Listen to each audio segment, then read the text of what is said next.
Auzubillahiminash-shaytanir-rajim. Bismillahir-rahmanir-rahim. Dear students of class 8, this is subject social science and the book is agriculture.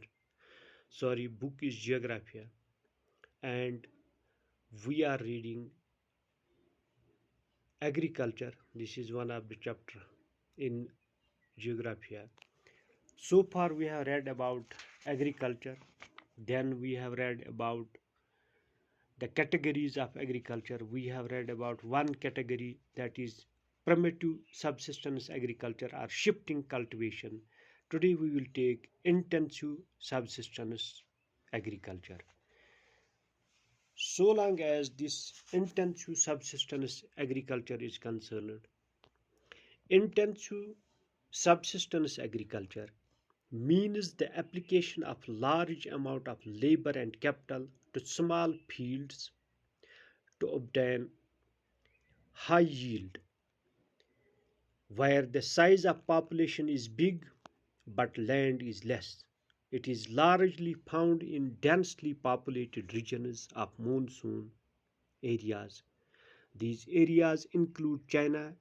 India, Pakistan, Bangladesh, countries of Southeast Asia, and Japan. Then we also have nomadic herding or pastoral nomadism. It is also a primitive subsistence activity in which the herders depend on animals for food, shelter, and food, clothing, shelter, tools, and transport, basic necessities of life. People engaged in this activity graze animals on natural pastures and they migrate from place to place in search of pastures and water. Since these people do not have a settled life, they are called nomads. Each nomadic community occupies a well defined territory. In some parts of the world, the movement of herders follow the change in season. For example, in the mountain regions such as Himalayas, Gujars and Bakarwal migrate from plains to the mountain in summer and from mountain to the plains in winter. Such seasonal migration of people with their animals is known as transhuman. Dear students, जैसा कि आपको पता है हम social science में जियोग्राफिया book पढ़ रहे हैं और इसमें हमारा जो चैप्टर है वो है एग्रीकल्चर। एग्रीकल्चर में हमने आज तक पढ़ा है what is agriculture, how much portion of the people are engaged in this agriculture, that is 75 to 80 or 70 to 75. Then we have primitive agriculture. primitive agriculture में आपने पढ़ा कि वो लोग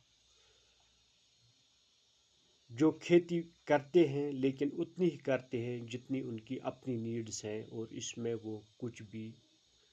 मार्केट में नहीं बेचते हैं,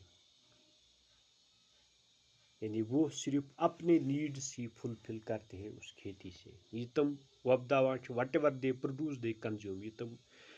वपदावान सह तुम कंज्यूम करान पान से, तथ मज तुम कह हिस्स बाजरस मज कना। ब्याक इंटेंसिव सबसिस्टेंस एग्रीकल्चर जो हम आज पढ़ रहे हैं। इंटेंसिव सबसिस्टेंस एग्रीकल्चर गो सह फॉर्म ऑफ एग्रीकल्चर यथ मज वुचान we have large amount of labor and capital to small fields to obtain high yields, where the size of population is big but land is less. अगर अस निश ज़मीनुक अख लॉकुट टुकड़ा आसि, कम ज़मीन आसि, पॉपुलेशन आसि ज़्यादा, तथ पॉपुलेशनि तिहिंद नीड्स कित कन करो अस फुलफिल, यानी तमन कित कन दिमो अस फूड और वेजिटेबल्स। इसके लिए हमें ज़रूरी है कि हम नए जो टेक्निक्स हैं वो इसमें यूज़ करें। यम अस नई टेक्निक्स छ, modern techniques of production which are available to us,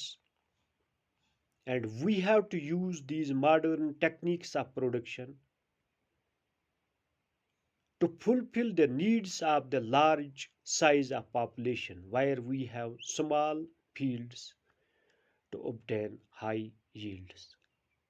अगर हमारे पास फील्ड्स कम है, छोटे हैं,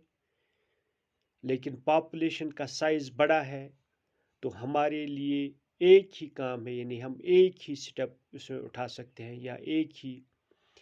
हमारे पास जो ज़रिया है वहाँ पर वो है कि we have to use more labour and capital. More labour का मतलब ये नहीं कि हम वहाँ मजदूर ही रखें, वो उससे भी काम नहीं बनेगा। हमें capital means tools, equipments extra, उसको हम कैपिटल कहते हैं अगर फैक्टर्स ऑफ प्रोडक्शन की बात करें। लेकिन यहाँ पर हमने देखना है कि हमें नए तरीके ढूंढने हैं जिससे एग्रीकल्चर पैदावार जो है वो बढ़ेगी और हम ज़्यादा से ज़्यादा लोगों तक अपनी रसाई पहुंचाएंगे, यानी उनको फूड या वेजिटेबल्स प्रोवाइड कर सकते हैं। तब ही जब हम उसमें नए टेक्निक्स लगाएंगे, ये इस नई टेक्निक्स ऑफ प्रोडक्शन, यानी तथ मज छु तुम वुचान यम अस नई टेक्निक्स छ, तथ मज गो नए नए खाद यम छ यवान, तथ मज छ अस वुचान ब्योल छ अस तथ मज नो वुचुन, यथ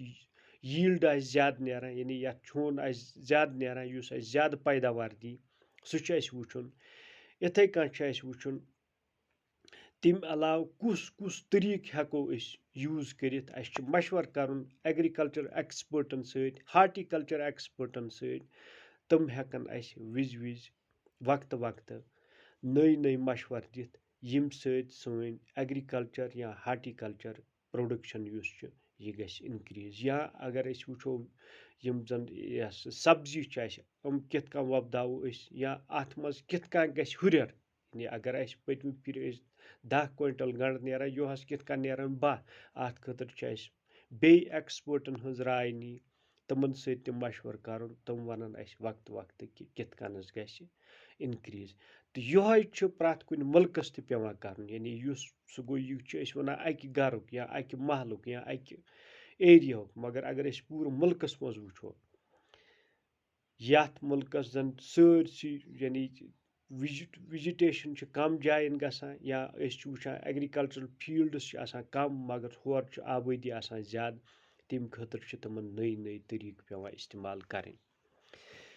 ये हमने देखा है डेंसली पॉपुलेटेड एरियाज जो है ने, रीजन्स ऑफ मॉनसून एरियाज जो है, दीज इंक्लूड, वो कौन कौन से वो densely populated regions of monsoon areas. अत मज हिंदुस्तान, अत मज चाइना, अत मज Pakistan, Bangladesh, countries of South East Asia and Japan. हम गई तम मुल्क यमन वन डेंसली पॉपुलेटेड तम। तो ज़राया तह अगर वो नो डाउट यमन नश ज़राया तह वारिया, तो यम सतन जन यमो ज़रायो सतन पन पैदावार हेकान इनक्रीज करित। अगर इंडिया से मज वो, इंडिया मज कह स्टेट्स तम, चाहे फिलहाल नमो फॉर एग्जांपल हमारे जो सामने स्टेट है वो है पंजाब, वो है हरियाणा, और भी स्टेट है, मध्य प्रदेश में भी अच्छी प्रोडक्शन निकलती है। यानी कुछ स्टेट्स हैं जहाँ पर प्रोडक्शन जो है वो ज़्यादा निकलती है, ये तक प्रोडक्शन नेरान ज़्यादा, डेफिनेटली सुई पैदावार युस प्रोडक्शन ज़्यादा नेरान, सुई पैदावार वुचान, सुई पत मुल्कस मज डिस्ट्रीब्यूट गसान। तो यम जन मुल्कस मज बाकी स्टेट ये पैदावार कम नेरान, यानी ये जन आबादी ज़्यादा मगर पन पैदावार कम यह सरप्लस प्रोडक्शन सू डिस्ट्रीब्यूट करान या सू पत अक जाय पे बिकिस जाय आन वुचान तुमुल स्टोरन पे वातान यह मोस्टली बको स्टेटों पे वातान पंजाब पे हरियाणा पे मध्य प्रदेश पे गुजरात मज पैदावार अड़न जान नेरान इथे कन यह बाकी एरियाज तमन जायन पैदावार हिसाब वुचन कि तोरे यह तो सह पत सान स्टोरन मज दस्तियाब तो जन लूख यमन पन पैदावार नेरान कि प्रोडक्शन नेरान कि या कम नेरान तम पत तमो स्टोरों पे तुमुल आना तो सूई तम यूज करान गरन मज तो यम सन तिहद नीड्स फुलफिल गसान डेली नीड्स यम तमन आसान तो तम तमन फुलफिल गसान और तम जमींदार ये पे तम तमन सरप्लस प्रोडक्शन सह तम सरकार करना सरकार तमन तमिक पेमेंट करान तो सूई तथी पे तिहुंद अयाल पकान और तम वारिया सान निश आप चूंकि तमन जमीन आसान 5 तो 2 कनाल तो 10 कनाल की उन्हें हेक्टर के हिसाब से होता है तमन मज अड़न आसान 100 मज अगर कनाल हिसाब वो हतन मज बे प्लेन जमीन आसान तो तथ तमाम लिफ्ट इरिगेशन वगैरह तमाम स्कीम तथ मज आसान यानी इरिगेशन तत कह प्रॉब्लम आसान वक्त वक्त से इरिगेट त गसान तो दजा सह कहें तो सह तमे हिसाब जमीन तो तमे सतन तथ पैदावार तरान बे तम फर्टिलाइजर्स अगर वो पंजाब जमीन अगर वो अगर पंजाब किन पको पत वो तच लैंड पत तच मिच अनो तो ये मिच नमो तथ करो टेस्ट डेफिनेटली तर पाने वैसे तर सह टेस्ट बगैर त फिक्र सह जमीन सह आबाद मगर सह पाने गमज कि तम प्रथ कह फर्टिलाइजर सह तम यूज करान सह तम एक्सपर्टन सत मशवर करान विज विज तो यम तमन पन यम जन तमन पता सह सोरे तमन सत तम शेयर करान तो तम सतन तम फी वहरी तिहुंद टारगेट यह कि सोन एग्रीकल्चर प्रोडक्शन यह गस इनक्रीज गसिन ये कि जन सोन यह अगर सोन जमींदार त वुकनस अगर गसान योर खास पे या कुन जाए तो वुच फेसबुक वार कार तत सह बे करान मगर ये कि जन बाकी स्टेट वुचान अगर करो यह कंपेयर बाकियन स्टेटन सतिक जमींदार तमन यम कार कि तम काम सत गमित मस तम करन यह असल पे सोन नफर यह अख थप हुत ब्याक थप ये दैट इज वाई कि यह पूर यानी अमिस प्रोडक्शन तवे नेरान ज्यादा की यह दिलचस्पी अत कारस से दिवान कहें तो ये कार से दिलचस्पी आई दिन डेफिनेटली